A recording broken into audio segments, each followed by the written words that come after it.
नमस्कार, वंदे मातरम। दोस्तों, स्वागत है आप सबका सैनिक पाठशाला में। आज के इस वीडियो के दो बेहद महत्वपूर्ण जानकारियों को लेकर आया हूं दोस्तों। दोनों जानकारियां लेटरों के बेस पर हैं। जी हां दोस्तों, अभी के लेटर हैं और एक लेटर 8वें पे कमीशन से जुड़ा हुआ जो आज का ही लेटर है। दोनों जानकारियों की और आगे बढ़ेंगे दोस्तों। पहली जानकारी है डीएसपी से जुड़ी हुई, यानी कि डिफेंस सैलरी पैकेज। इसको लेकर के भारतीय सेना के साथ नया करार हुआ है। अब डिफेंस सैलरी पैकेज में इंश्योरेंस का अमाउंट को भी बढ़ाया गया है, हायर एजुकेशन के लिए लोन का अमाउंट को भी बढ़ाया गया है, बच्चियों के शादी के लिए जो मुआवजा मिलता है उसका भी अमाउंट को बढ़ाया गया है दोस्तों। और साथ ही साथ एजुकेशन लोन 40 लाख रुपए तक का प्रावधान रखा गया है। आगे लेटर दिखा के इसको समझाऊंगा। और साथ ही साथ आप सबको पता है कि 8वां पे कमीशन के टर्म्स ऑफ रेफरेंसेस लागू करने को लेकर के पेंशन मंत्रालय ने जॉइंट कंसल्टेटिव मशीनरी के महासचिव शिव गोपाल मिश्रा जी को अभी कुछ दिनों पहले ही एक लेटर दिया था और उनसे पॉइंट्स मांगे थे।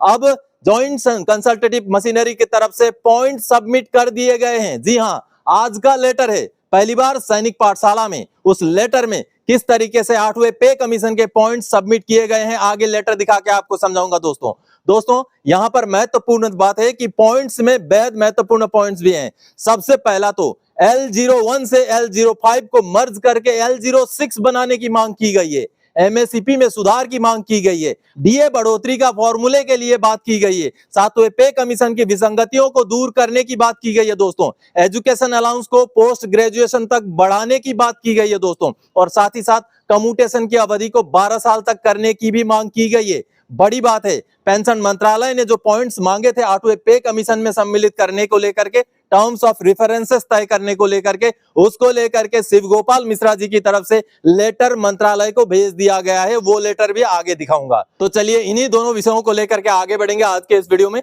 आगे बढ़ने से पहले दोस्तों, हमेशा की तरह मेरा आप सबसे आग्रह है, अगर सैनिक पाठशाला चैनल का वीडियो आप पहली बार देख रहे हैं या अभी तक चैनल को सब्सक्राइब नहीं किया है तो चैनल के साथ जुड़े रहने के लिए, 8वें पे कमीशन से जुड़ी हुई हर जानकारियों को सबसे सटीक सबसे पहले पाते रहने के लिए चैनल को सब्सक्राइब करें और चैनल के साथ जुड़ जाएं। चलिए दोस्तों आगे बढ़ते हैं। सबसे पहले डीएसपी अकाउंट, जी हां, डिफेंस सैलरी पैकेज अकाउंट में बदलाव हुए हैं। जी हां, भारतीय सेना के साथ एसबीआई का करार अब बढ़ गया है और उस करार में जो प्रावधान दिए गए हैं उसको लेकर के सेना मुख्यालय ने एक लेटर जारी किया है, जिस लेटर में पूरे प्रावधानों का ब्यौरा दिया गया है। तो चलिए मैं आपको लेटर दिखा के समझाऊंगा कि उस लेटर में आखिर क्या क्या प्रावधान रखे गए हैं अब की बार एसबीआई और भारतीय सेना के साथ जो करार हुआ है उसके बेस पर। तो चलिए लेटर देखते हैं दोस्तों। आर्मी हेडक्वार्टर ने ये बैंकिंग एडवाइजरी नंबर 1 2025 का जारी कर दिया है। अब इस एडवाइजरी में जो स्टेट बैंक ऑफ इंडिया के साथ जो मेमोरेंडम ऑफ अंडरस्टैंडिंग साइन हुआ है, जिसका रिन्यूअल हुआ है, उसकी जानकारी दी गई है। जैसे आप यहाँ पर देख पा रहे दोस्तों, ये रिन्यू हुआ है 16 जनवरी 2025 को और ये आगे 15 जनवरी 2028 तक लागू रहेगा। अब इसमें क्या क्या फीचर्स हैं देखिए। पर्सनल एक्सीडेंट इंश्योरेंस, जो डेथ कवरेज है, वो पर्सनल एक्सीडेंट में सर्विस पर्सन के लिए 1 करोड़ कर दिया गया है और पेंशनर्स के लिए 50 लाख रुपए कर दिया गया है। और personal accident insurance disability coverage है, वो सर्विस पर्सन के लिए अप टू 1 करोड़ रुपए है based on the percentage of disability, और पेंशनर्स के लिए ये नहीं है। आगे एयर एक्सीडेंट में 1.5 करोड़ रुपए का कवरेज है। आगे देखिए, हायर एजुकेशन सर्विंग पर्सन के लिए 8 लाख लड़कों के लिए और 10 लाख रुपए लड़कियों के लिए, बच्चियों के लिए। एक्सीडेंटल डेथ के केस में वो बच्चों का उम्र 18 से 25 साल के बीच होना चाहिए और पेंशनर के लिए ये अमाउंट 5 लाख रुपए का है। एज का कंडीशन वही है 18 से 25 के बीच में, लेकिन एक्सीडेंटल डेथ के केस में ही ये मिलेगा। आगे देखिए, बच्चियों के शादी के लिए सर्विंग पर्सन के लिए 5 लाख पर गर्ल चाइल्ड, मैक्सिमम 10 लाख, यानी कि 2 बच्चियों के लिए। और जो पेंशनर्स हैं उनके लिए 5 लाख रुपए बच्चियों की शादी के लिए। एक्सीडेंटल डेथ के केस में ही ये मिल पाएगा। आगे एजुकेशन लोन 40 लाख रुपए तक भी मिलेगा। आगे देखिए, इसी तरीके से एडिशनल फीचर्स भी कुछ जोड़े गए हैं। टर्म लाइफ इंश्योरेंस भी दिया गया है, 10 लाख रुपए group term life insurance to cover non accidental death, लेकिन ये केवल सर्विस वालों के लिए दोस्तों। Personal accident for family members के लिए भी पर्सनल एक्सीडेंट कवरेज दिया गया है 5 लाख रुपए का। देखिए दोस्तों, enhance add on coverage are as under, यानी कि और भी एड ऑन जो कवरेज हैं वो क्या क्या है। Family transportation for 2 family members death cases में होगा 50,000 रुपए, और ये लगभग दोस्तों सर्विंग वालों के लिए। एयर एम्बुलेंस का चार्ज होगा। Death after coma post accident के लिए जो है एडिशनल 5 लाख रुपए का प्रावधान है। आगे रिपेट्रिएशन ऑफ मोर्टल रिमेन्स के लिए 50,000 रुपए है। ट्रांसपोर्टेशन ऑफ इंपोर्टेड मेडिसिन के लिए अप टू 10 लाख रुपए तक का है। तो इस तरीके से देखिए दोस्तों, ये मेमोरेंडम ऑफ अंडरस्टैंडिंग साइन किया गया है, जिसमें ये सारे प्रावधानों की बढ़ोतरी हो चुकी है, जो एसबीआई के साथ भारतीय सेना के इस करार के बाद सामने आया है दोस्तों। तो आप सबने देखा दोस्तों, अब डीएसपी का अकाउंट आपके पास नहीं है तो उसको कन्वर्ट करवा लीजिए, या तो फिर डीएसपी जैसे और भी बैंक्स जो है फैसिलिटी देते हैं, पीएनबी देती है, और भी बैंक्स हैं, ऐसे बैंक्स देते हैं डीएसपी जैसी फैसिलिटी। तो आपका पेंशन का अकाउंट या आपका सैलरी का अकाउंट उन्हीं बैंक में हो तो आपके लिए डीएसपी या पीएनबी रक्षक जैसी सुविधा उपलब्ध हो सकती है। चलिए आगे बढ़ते हैं, अब 8वें पे कमीशन की बात करते हैं। आप सबको पता है दोस्तों कि आज से कुछ दिनों पहले ही पेंशन मंत्रालय ने शिवगोपाल मिश्रा जी से, यानी कि ज्वाइंट कंसल्टेटिव मशीनरी के महासचिव से पॉइंट्स मांगे थे टर्म्स ऑफ रेफरेंसेस 8वें पे कमीशन के तय करने को लेकर। ये सामने जो लेटर देख पा रहे हैं, अब इसी लेटर के बेस पर जो पॉइंट्स मांगे गए थे ज्वाइंट कंसल्टेटिव मशीनरी से, उन पॉइंट्स को ज्वाइंट कंसल्टेटिव मशीनरी ने आज सबमिट कर दिया है। जी हाँ, आज यानी कि 3 फरवरी को उन पॉइंट्स को सबमिट किए गए हैं। अब उन पॉइंट्स में क्या है पूरा लिखित में दिया गया है, किन किन चीजों को मांग किया गया है, टर्म्स ऑफ रेफरेंसेस में क्या क्या चीजें होनी चाहिए मांग किया गया है, वो सभी चीजें चलिए लेटर देख के समझते हैं। दोस्तों, ज्वाइंट कंसल्टेटिव मशीनरी से जो पॉइंट मांगे थे उसका जवाब देते हुए 3 फरवरी 2025 को ज्वाइंट कंसल्टेटिव मशीनरी की तरफ से शिवगोपाल मिश्रा जो कि सेक्रेटरी हैं, उन्होंने ये लेटर पेंशन मंत्रालय को भेज दिया है।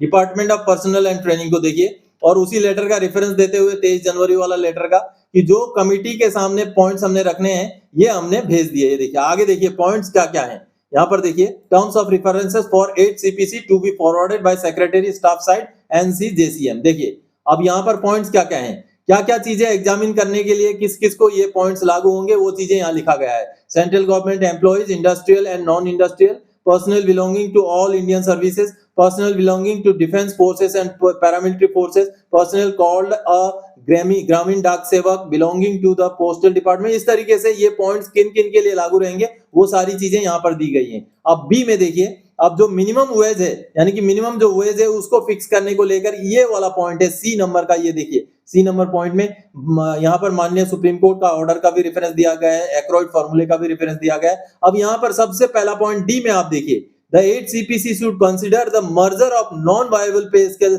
such as level 1 to level 3, level 3, level 4 and level 5 with level 6, यानी कि level 1 से लेकर level 5 तक को मर्ज करके level 6 कर दिया जाए। ये यहाँ पर पॉइंट रखा गया है। इसके बाद देखिए, to consider the existing anomalies in the MSCP, MSCP के एनोमलीज को दूर करने की भी मांग की गई है। To determine the interim relief to be sanction immediately to the central government employees, जो भी रिलीफ मिलता है इमीडिएटली सेंट्रल गवर्नमेंट एम्प्लॉइज को दिया जाए। To determine the percentage of dearness allowance, dearness relief, dearness allowance और डियरनेस रिलीफ का percentage को जो डिटरमाइन करना है उसके बारे में लिखा गया है। To settle the various 7 CPC anomalies, 7वें पे कमीशन के एनोमलीज को, विसंगतियों को दूर करने को लेकर के लिखा गया है। साथ ही साथ to work out the improvement needed to be existing retirement benefit like pension, death cum retirement gratuity, family pension, restoration of commutation portion of pension after 12 years, implementation of paramilitary standing committee recommendations for enhancement of pension after every 5 years, parity among past future pensioners। देखिए बहुत सारे मांग किए गए हैं दोस्तों। आगे यहाँ देखिए, to review and restore the defined and non contributory pension scheme, यानी कि ओल्ड पेंशन स्कीम को लागू करने को लेकर। आगे देखिए, to recommend the parliamentary standing committee recommendation on CGHS, FMA और सीजीएचएस को लेकर के भी पॉइंट भेजा गया है। To review and recommend the children education allowance and hostel subsidy up to the post graduation level, यानी कि पोस्ट ग्रेजुएशन लेवल तक हॉस्टल सब्सिडी और सीए देना चाहिए, ये मांग की गई है। साथ ही to review and recommend instructions of such advances which are required in the current circumstances and also to restore the advance which are abolished, यानी कि जो चीजें एबोलिश कर दिए गए हैं उनको भी दोबारा से लागू करने को लेकर के भी मांग की गई है, जिसमें हम ग्रेड पे को भी यहाँ पर मान सकते हैं। आगे देखिए, to consider payment of risk and hardship allowances आगे इस तरीके से to consider the highly perennial risky and hazardous working conditions under which the defence civilian employees. दोस्तों कुल मिलाकर के लगभग सभी से मिलते जुलते ये पॉइंट्स भेजे गए हैं, लेकिन यहाँ पर सबसे बड़ी जो है कमी पाई गई है कि खास करके डिफेंस पेंशनर से जुड़े हुए पॉइंट्स जेसीएम के इस पत्र में नहीं है दोस्तों। तो इसके लिए कहीं ना कहीं रक्षा मंत्रालय या रक्षा से जुड़े हुए जो हमारे ऑर्गेनाइजेशन है उनके तरफ से पॉइंट्स भेजे जाने पड़ेंगे दोस्तों। तो आप सबने देखा दोस्तों, 8वें पे कमीशन के टर्म्स ऑफ रेफरेंसेस तय करने को लेकर के ये लेटर जॉइंट कंसल्टेटिव मशीनरी की तरफ से भेज दिया गया है। लेकिन दोस्तों यहाँ सबसे महत्वपूर्ण बात है कि डिफेंस पेंशनर, जो हम डिफेंस पेंशनर हैं, हमारे मुद्दे यहाँ से नदारद हैं। ये जॉइंट कंसल्टेटिव मशीनरी के पॉइंट हैं। अब अगर डिफेंस पेंशनर से जुड़े हुए भी टर्म्स ऑफ रेफरेंसेस के लिए पॉइंट्स मांगे गए हैं, किसी पूर्व सैनिक संस्थान से अगर बातचीत हुई है, लेटर गया हुआ है या रक्षा मंत्रालय के साथ ऐसा कोई बातचीत विचार विमर्श हुआ है, तो पूर्व सैनिकों के जितने भी समस्याएं हैं या सैनिकों से जुड़े हुए, चाहे इक्वल एमएसपी की समस्या हो, चाहे डिसेबिलिटी पेंशन की समस्या हो, चाहे 2006 से पुराने पेंशनर्स को एमएसपी ग्रांट करने की बात हो, सभी मुद्दों को अब टर्म्स ऑफ रेफरेंसेस के जरिए जो है भेजना जरूरी है। अगर टर्म्स ऑफ रेफरेंसेस में बाई चांस ये ना भी जा पाए तो आगे जब कमेटी बनेगी तो कमेटी के सामने डिफेंस मिनिस्ट्री की तरफ से या डिफेंस के जितने भी ऑर्गेनाइजेशन है उनके तरफ से हमारे वाजिब पॉइंटों को 8वें पे कमीशन के सामने रखना बहुत ज्यादा जरूरी है दोस्तों। तो दोस्तों आज के इस वीडियो में इसी जानकारी के साथ आया था। आगे और कोई जानकारीदायक आपसे सरोकार रखने वाला विषय लेकर मैं फिर से हाजिर हो जाऊंगा। तब तक के लिए जय हिंद दोस्तों।